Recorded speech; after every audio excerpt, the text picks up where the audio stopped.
Welcome to episode 27 of the Fitasylum podcast. Today we're joined by Darren. Darren, thank you very much for joining us. Welcome to the podcast, and please tell the listeners who you are.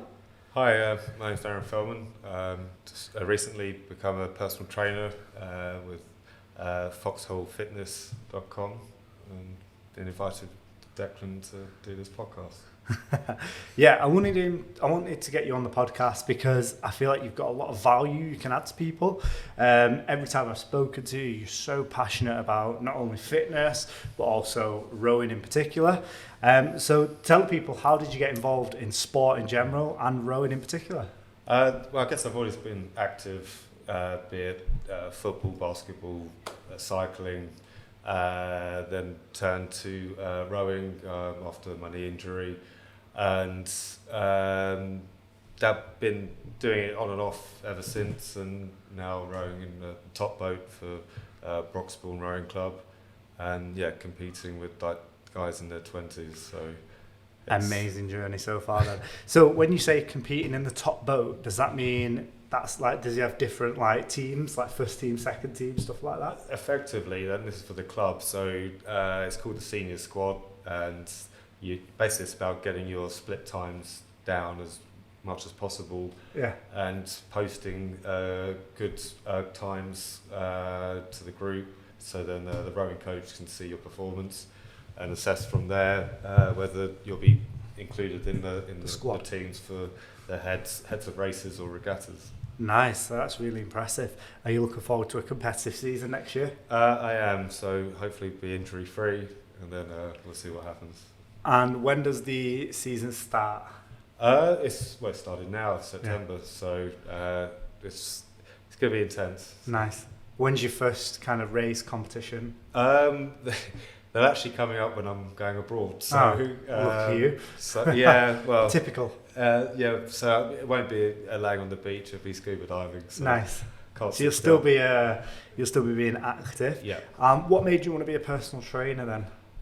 So I thought I'd have a career change. I've been in construction for over 20 years as a project manager and surveyor, and realised I had a passion for sport, in particular rowing, but also working with people in teams, and I guess having that knowledge of training and passion trying to help others.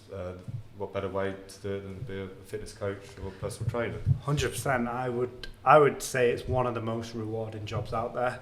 Absolutely love doing it for 13 years. So yeah, it's amazing. And you touched on it there. You used to work in construction, but you're being a little bit modest there. You were quite high up. You handled some really big projects, would you say? Yes, yeah. And with that change in kind of lifestyle and career, is that something you might want to help other people do? I think so. It's I guess don't be scared of change. Yeah. Have an open mindset. It's difficult to take that step. Yes.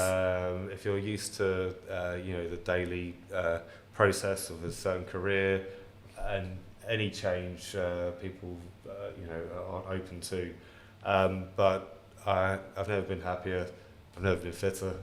And I don't have the anxieties as I had as a senior project manager running multi-million-pound projects. So yeah, that's a huge win-win. And obviously you're prioritising your health, fitness, mental fortitude, and kind of like your mental health. If someone listening now was struggling with their job being so overwhelming, what would you say to them? Always speak to someone. Nice. Don't bottle it up. Don't try and hide it. It's easier. It might not sound it, but it's easier to speak to someone about your problems. And if it is affecting you, seek help. Don't try and manage it yourself. 100%. Because a problem shared is usually a problem solved. And I mean, I had a predicament, hence why I changed my career, and I'm not looking back. So nice, I love it. And if you are listening and you are struggling, feel free to drop us a message. But just on that topic, hopefully you don't mind discussing it, but mental health has been such a kind of prevalence over the last few years. Why do you think that is? I've got a clear view on why I think it is. But. I think, well, it's affecting a lot of people, both male and female. It obviously it impacts on people's lives, work output, and if that can be, just addressed, obviously at the early stages, then obviously help can be provided, but it can have detrimental effects, be it on their health in particular, but it is becoming mainstream. I wouldn't say it's like a trend. It's just the fact that people are able to speak out more. It's becoming more accepted. Yeah, definitely. Like my parents and grandparents would never speak about it usually, but I know it's even they're talking about it now, and they've understood kind of like the seriousness of it. Yeah. And I always say to them, like, well, from my perspective, fitness, health, and by health I mean healthier habits. By fitness I mean how much you exercise, but also are you recovering, and also like just general day-to-day life. Are you taking some time for yourself, mindfulness? I think all these things will really help people with their mental health. And if you can exercise, and by exercise you don't have to do what yourself does where you do like 6 days a week. It might only be 2 or 3 days a week for yourself, but implementing some healthy habits, a healthy routine will really help your mental health, in my opinion. Yeah, well, it's referred to as self-care. Yeah. And people neglect themselves. 100%. Put their work first rather than their health, and over time it just gets either worse or worse. Stress builds up, or you get into bad habits, and just going for a walk, having some downtime, a digital detox even. Yeah, very much. It's a great help. I mean, I remember once I had a client and he was telling me he was so stressed at work, and he was treating himself to this really, really nice car, like over £100,000 car, but he couldn't afford to come to personal training more. And I said to him, you've only got one body. You can buy multiple cars, multiple houses, all these luxury items, but you literally can't buy another body. Yeah. Like, you only get one, so really look after it. And it was a big switch. I remember him, like, he did really focus on his fitness then. And he started coming a lot more. And even now I keep in contact with him, and it's like his day-to-day life now. And I think that's what you have to do with fitness. You have to make it part of your day-to-day routine. Would you agree? Yeah, well, it's just respecting your body. 100%. Being grateful to either have that opportunity to do that. As you say, you only have one chance and one body, so look after it. Definitely. And touching on routines, what's your day-to-day routine then in a normal day of Darren's life? Eating a lot. So I do burn a lot of calories, but that's from being active. So we have, with the rowing club, a 6-day training plan. You get Fridays off. Ooh. That's it, I know. But yeah, it's a lot of training to get that base fitness to a certain level in readiness for competing at Henley Regatta next season. Nice. And obviously that's a highly prestigious row, as you told me earlier. So that'd be really cool to kind of see how you get on in that. But in terms of training, we discussed it off podcast or previously. You do 15 to 20 hours a week roughly, and you're doing around 50k, which obviously is variable cumulative volume a week. For anyone listening, that is a lot. But if they were a beginner, how would you, 1, get into rowing, and 2, recommend kind of like how much volume you would do? I would reach out to your local rowing club, obviously have a look online. It does help to live near a river. It does. Not too far away, but you can still obviously do it indoors as well. There are some rowing coaches who just train specifically for indoor rowing. It's a great all-round exercise for body conditioning as well as cardio. And in the beginning, you start off small and then increase intensity. And once your body gets used to that, then obviously you can push yourself more. Awesome, mate. I think that's really, really good advice for anyone. I always recommend people, if they want to get better at something, get a coach. Yep. Whether that be you want to get better at marketing, get a coach. If you want to get better at powerlifting, get a coach. And again, it's no different to rowing. If you want to get better at rowing, go and join a club. Yeah. What are the other benefits of joining a club? I know we discussed them earlier as well. There's something about being out on a body of water that's just calming. Yeah. That's just bottom line. But also being in a boat with the rest of your crew, working in synergy, in time. There's some like, I don't know, symphony with it, but it's just the synchronization. It is good. It's tiring, but you enjoy the rewards it. Yeah. Your passion comes through so much with rowing in particular, so it is amazing to see, and I love seeing anyone who's passionate about it. You know, you're going to see some content from Darren on our Instagram soon, and it's all about how some like key concepts of good technique for rowing, and I think it's really important because the stuff that I didn't know, and I'm definitely not a kind of a well-trained rower, and I think it's really interesting to see how someone who is very passionate about it coaches it. They're always kind of very detailed, very passionate, even though you are a little bit injured today, and we'll touch on that later. You still managed to jump on the rower and show us some bits of that, so that's amazing. So look out for that on our Instagram, guys. But in terms of the technique of rowing, would you say the standard is high or low overall in the UK? That's a difficult question. I mean, I would say low personally. Like, I think when I see coaches deliver it or people try it in the gym, they don't know how to row properly. Well, that's yeah. But if you're looking then at rowing clubs, then that's another story. 100%. But so, I think the general majority of people who use rowers, they do it incorrectly. I would say so. It's difficult when you're in a say, standard gym, local gym, and you do see poor rowing technique. You would like to suggest some changes, but at the same time you don't want to come across as that person, the arrogant person. Exactly. It is tough. I'm the same. Like if someone's squatting incorrectly, I might go over and say, would you like a hand with that? Yeah. It's a really good way of getting clients, but yeah, I genuinely just want to help people, and you're the same. You've told me earlier today that you go into a gym, sometimes see someone with poor technique, it really eats away at you, kind of grinds away at you.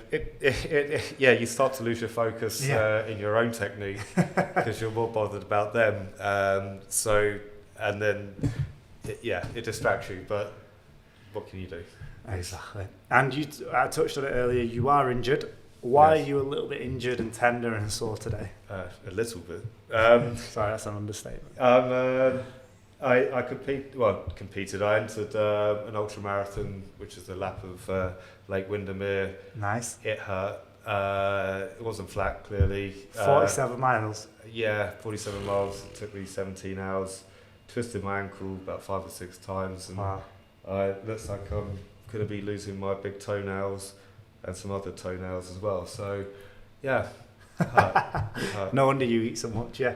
And just for context, you've never done a marathon before, and you just went straight in at an ultra, which is like an extra 21 miles. Yeah, I trained up to 29 miles, but this was on like a river towpath in East London, so completely different. And I burnt over 7,800 calories. So I was eating a lot, drinking a lot of fluids, electrolytes, and it was very hot out there as well. So hence the tan. Yeah, I mean, that is some feat. What made you want to do it? It's always, in my mind, it's always good to have like a goal, a sporting goal, and you can train towards. Otherwise, sometimes you just think it's mindless training. But if you have something to work towards, it's that having that competitive edge.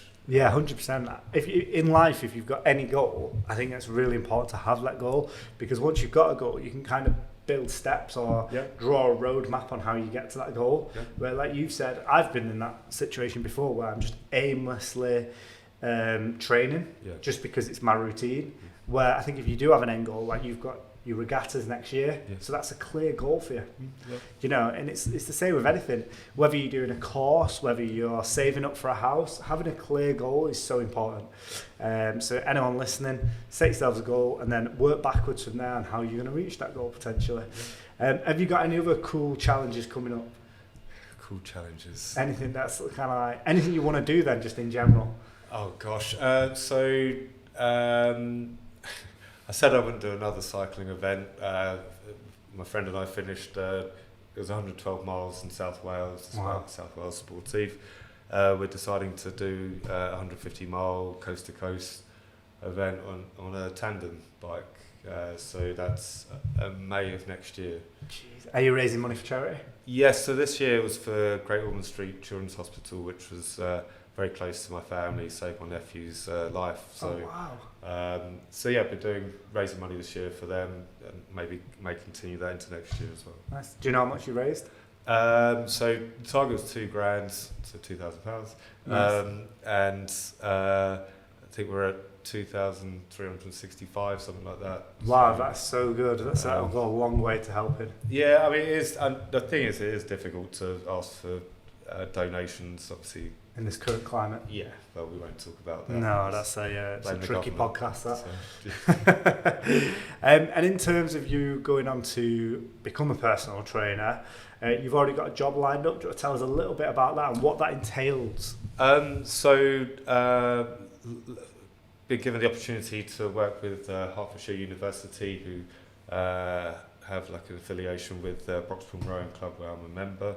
That's where I learned to row back in 2010. Nice. So I'll be teaching the students how to row, and also the Learn to Row Academy at the club as well. That's amazing. And do you feel like you're giving back with doing these roles, Yeah. and it's something that you're really passionate about? Yeah, definitely. And if you see my office being out by the water, I haven't got this tan from being abroad. So No. It's such a pleasure, and I've never been so happy. So that's amazing, you know, and to do something that you're so passionate about, I think that should be the goal for everyone, really, shouldn't it? Well, that's a utopian world. Is a utopian world, I guess. But at least finding a hobby that you really enjoy, something that, you know, you're really passionate about. And that might not necessarily be a sport. You might be passionate about music, dance, whatever. But find something you're passionate about is a really, really kind of like a big takeaway from listening to Darren today. And Darren, tell people a little bit about what you want to offer as a coach. Like, have you got any plans later down the line over the next few years? Initially I wanted to, because I've done the odd boot camps, like circuit training in parks. I think it's brilliant, gets people out in all elements. Whether you've earned being back at home on the sofa once you've done your 8 o'clock circuit training, feel like you're going to be sick, go home all muddy, or even wet if it's been raining, and you've earned that rest. And you love that, don't you? I think so, and it's working in a team, and this is why I came up with the name of Foxhole Fitness. Listening to an audio book by David Goggins, who would you want in your foxhole? And it's about having team players with you, support you, working together for a common goal. And that's what I see with circuit training, but also with rowing as well. Nice. So you've got your own little different foxholes there, and the new foxhole community will be the PT clients. I hope so. And I know we discussed it about a week or two ago. I said, like, it'd be really interesting to see if people like High Rocks gyms or CrossFit gyms really took kind of your expertise and utilised it. So I could see you running workshops for CrossFit gyms, High Rocks gyms, really helping these people who want to get that extra 1 to 2% better at absolutely everything they do. Rowing is going to be a huge part of that. It is noticeable, and the gains you make from your split times and distances, just from correct technique. It's huge, yeah. I mean, you showed me some stuff today. What would you say, like, you see CrossFitters row, what would you say the biggest problems they have? And I know you talked to me about them today, so I'm happy to share them if you want. Did I say that? Yeah. Well, it's just rowing form. I think if we keep it as that, then it sounds it comes a little bit across more better. gentle. Correct, yeah, diplomatic. Yeah. But basically, Darren explained to me why I was rowing incorrectly, which is really interesting for me, because I would want to be doing, if I'm doing something, I want to do it right. I want to do it well. And also, if I'm competing, it gives me an advantage. So you showed me how to be more efficient, and it's really interesting to see how the difference is. It's a huge difference as well. It's not even little, was it? It wasn't like a little change. So it's really interesting. And I think they'd really benefit from it. Also, it's great that you're working with a university and then a young academy, which I kind of like the synergy of you came through that academy as well. In terms of rowing in the UK, How big is it? Because I don't know many rowing clubs personally. It is pretty big. Really? I mean, we have done pretty well in the Olympics. Yes. But it is underfunded. Really? So. And is there a country that is leading the way in rowing? Would it be us? I would say it's difficult to say. I mean, America, obviously, they have the funding. Yeah. Even like New Zealand, it all depends on the year, the team, Yeah. and so on. But There's no one team that are like just absolutely dominating. I mean, Great Britain have been doing pretty well, wow. but it all depends on the day. That's the thing. And in terms of rowing, who can people look up to? There's some obvious ones. Well, apart from me, well, my favourites are like Steve Redgrave, Matthew Pinson, James Nice. Cracknell. They're the main males. So. And what sets them aside, do you think, to other people? I just think probably from my, maybe this is going to sound old, but era. Yeah. This is when I got an interest in rowing, and they're just winning goals left, right, and centre. But what made them win golds? What Consistency, training, and having that mindset. I think that's the key, isn't it? Mindset and consistency. Yeah. So if you are listening to the podcast and you're struggling to reach a goal, ask yourself, are you being really consistent? Yeah. I know we discussed golf earlier at lunch, and the only way I get better at golf is by playing it more. Yeah. I've just been away for 2 weeks, come back, and I'm nowhere near the player. So it just takes a bit of time to find that rhythm and feel again. And I think it's really important that if you do want a goal, you've got to really get after it. You've got to really want that goal. And is there any goal in your life that you've ever really, really wanted and failed? Or would you?